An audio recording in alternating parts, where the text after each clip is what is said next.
Guys, ito nga pala yung homepage niya. Then, sa settings, kita nyo, sa settings, ito meron. Network, date.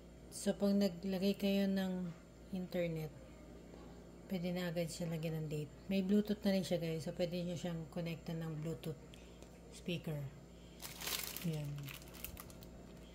Network, date and time, devices and preferences about. Ayan. Smart TV, 940, CPU, memory, 4G, software version. Ayan.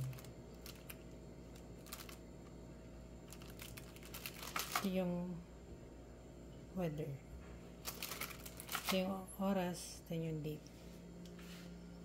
Ayan. So, ito yung remote. Kailangan na ng triple A. Tapos, dito nyo na i-control yan.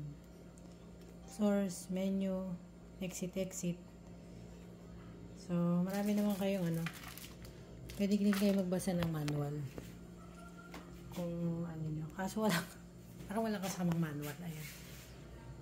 220 yan guys. So, ayan remote. Yun lang.